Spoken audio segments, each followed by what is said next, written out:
my YouTube channel. Today we are going to learn simple past tense versus simple perfect tense. Okay? Okay guys, maybe you have studied about the simple past tense and simple perfect tense. Sebelumnya mungkin kalian sudah pernah belajar tentang simple past tense dan simple perfect tense. Oke, nah dua tenses ini dipakai sama-sama untuk menjelaskan peristiwa atau kejadian yang sudah terjadi di masa lampau. Nah, sama-sama menceritakan kejadian yang sudah berlalu. Tapi perbedaannya di sini, yang pertama yang kita akan bahas adalah simple past tense. Yap. Yaitu simple past tense adalah kejadian yang sudah terjadi di masa lampau dan sudah selesai di masa lampau tersebut. Jadi nggak berkelanjutan lagi gitu. Nah, itu pengertian dari simple past tense. You can look on the slide. And then look at here, ya.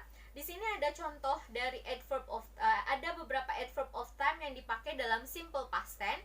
Yang paling banyak dipakai orang, yang pertama adalah yesterday, ya, last month, last year, last week, ya, last Monday atau 2 days ago, 2 months ago, yang ada ago-nya, atau last Monday, last yesterday, atau seperti itu. Nah, itu adalah keterangan waktu dalam past tense. Jadi ada batasan waktu tertentu yang dipakai dan sudah selesai di masa lampau. Nah, sekarang kita lihat contohnya di sini. Ada yang pertama adalah dalam seperti biasa ada 3 bentuk kalimat yang akan kita bahas, ya. Yang pertama adalah bentuk positif, negative, and interrogative. Ya, look at here. Positive sentence. I ate samyang yesterday. Saya makan samyang kemarin.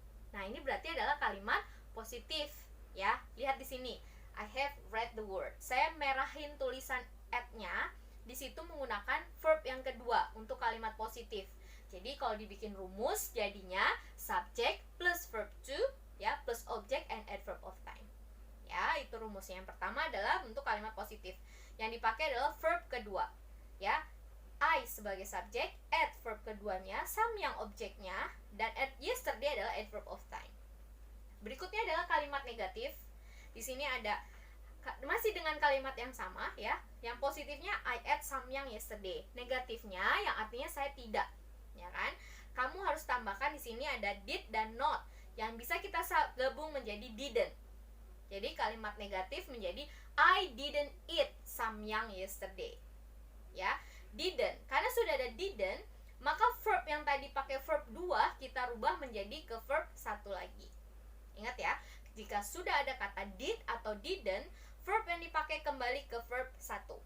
Hanya bentuk kalimat positif yang menggunakan verb yang kedua, ya guys. Oke, look at here. Ada jadi formulanya, jadi rumusnya subject did not or didn't plus verb 1, object and adverb. Yang artinya jadi saya tidak makan samyang kemarin. Ya. Nah, untuk bentuk tanyanya menjadi did-nya tadi di depan, interrogative form, ya. Did I, atau kita tanyakan balik ke kamu aja, subjek kita ganti kamu, ya. Did you eat samyang yesterday? Apakah kamu makan samyang kemarin? Oke. Nah, kalau jawaban ini hanya butuh yes atau no answer. Kalau iya, yes I did. Kalau tidak, no I didn't. Oke. Look at here, the formula of interrogative form, ya. Did subject plus verb 1, object and adverb of time. Yap. Okay, that's definition of simple past tense. Next. Okay guys, this is definition of simple perfect tense. Kalau yang tadi sebelumnya kita bahas tentang past tense-nya, yaitu kejadian sudah terjadi di masa lampau dan sudah selesai kejadiannya, tidak berkelanjutan. Nah, untuk yang perfect, ini perbedaannya. Sama-sama kejadian di masa lampau, tapi masih akan ada kelanjutannya, kemungkinan untuk masih berlanjut. Dan biasanya tidak ada spesifik waktu yang di situ yang dipakai. Nah, dan untuk itu kalian juga bisa lihat di sini, ya, ada definitionnya in English, ya.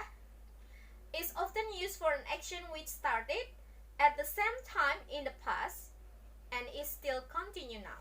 Jadi sama kejadian di masa lampau dan masih berlangsung sampai sekarang, masih bisa berlangsung atau berlanjut. Ya, contohnya di sini ada adverb of time juga yang dipakai. Biasanya menggunakan kata keterangan waktu since yang artinya sejak, atau ada juga for. For di sini bukan artinya untuk, tapi currently artinya di sini adalah selama. Atau juga bisa ditambahkan yet, penegasan belum. Atau already, penegasan sudah. Ada juga kadang-kadang menambahkan ever dan never. Oke, ini beberapa adverb of time yang biasa dipakai dalam perfect tense. Ciri-cirinya seperti ini. Nah, look at here. Nah, untuk menggunakan simple present ini, ya, kita harus menggunakan kata bantu di sini adalah have dan has, yang artinya sudah, bukan mempunyai artinya untuk di perfect tense ini. Contohnya jadi seperti ini. Saya sudah makan samyang. Seperti itu. Nah, itu untuk kalimat contoh positifnya. Nah, sudahnya itu kita tambahkan have dan has sesuai dengan pasangan subjeknya. Siapa yang pakai have? Siapa yang pakai has subjek? Siapa yang pakai have subjek? Siapa yang pakai has? Look at here, ya. Untuk subjek I, you, we, they, atau dua orang, Raisa and Tiara, for example, sudahnya nanti kata bantu yang dipakai adalah have, ya. Nah, untuk yang singular subject seperti she, he, it, Raisa aja atau Tiaranya aja, itu pakainya nanti adalah has untuk penegasan sudahnya, ya. Nah, itu ciri-ciri dari simple perfect tense. Oke, next. Oke, look at here. This is the example of the simple perfect tense. Ini kok contoh kalimat dan rumus dari simple perfect tense, ya. Yang pertama di sini ada subject. Sesudah subject kita letakkan have dan has, dan selalu menggunakan verb yang ketiga. Mau bentuk positif atau negatif atau bentuk tanya, semua menggunakan verb 3. Ingat ya guys, untuk simple perfect tense, verb yang dipakai selalu menggunakan verb yang ketiga. Okay, remember that. For example, positive sentence. Yang pertama, untuk kalimat positif. Tadi dengan kata saya makan ya. Nah, yang di sini artinya saya sudah makan samyang, seperti itu. Jadi kalimat positifnya jadi I have eaten samyang. Karena verb ketiga dari eat adalah eaten. Jadi kalau kalimat positifnya jadi I have eaten samyang. Ya, I pasangannya have, jadi I have. Tapi kalau subjeknya she, dia perempuan sudah makan samyang, berarti she has eaten samyang. Ya, ingat dipasangin have untuk siapa, has untuk siapa. Subjek siapanya harus sesuaikan. I have, you have, they have. She has, he has, it has. Ya.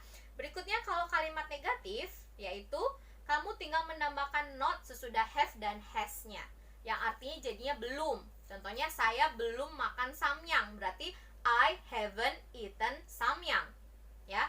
I subject, have, not, ya.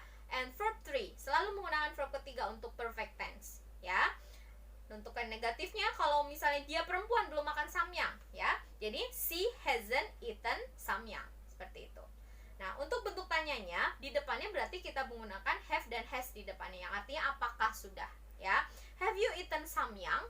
Berarti artinya apakah kamu sudah makan samyang, gitu ya. Nah, jawabannya tinggal yes I have atau no I haven't. Kalau pertanyaan untuk subjek she, dia perempuan, berarti di depannya adalah has. Has she eaten samyang? Apakah dia sudah makan samyang? Yes, she has. Kalau belum, no, she hasn't. Oke? Oke, and now, next slide.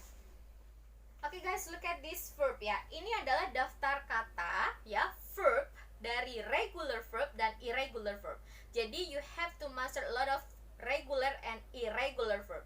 Jadi kalian harus mempelajari banyak kosakata kata kerja yang beraturan dan tidak beraturan, ya. Ada kata kerja yang beraturan, ada kata kerja yang tidak beraturan. Nah, contohnya tadi adalah eat. Eat itu masuk ke dalam irregular verb, kata kerja yang tidak beraturan. Jadi bentuk pertamanya eat, keduanya ate, dan verb ketiganya jadi eaten, seperti itu.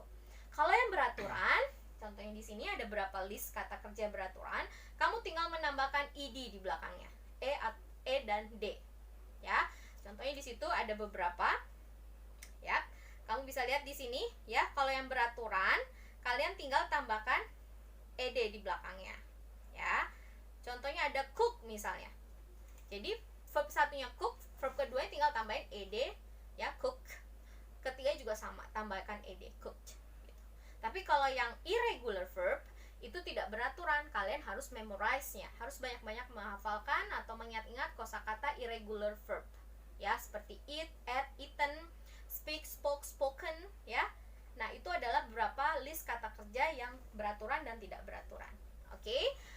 And I think it's enough for today. Yep. Thank you very much for your attention and see you next week or next meeting. Wassalamualaikum warahmatullahi wabarakatuh. See ya.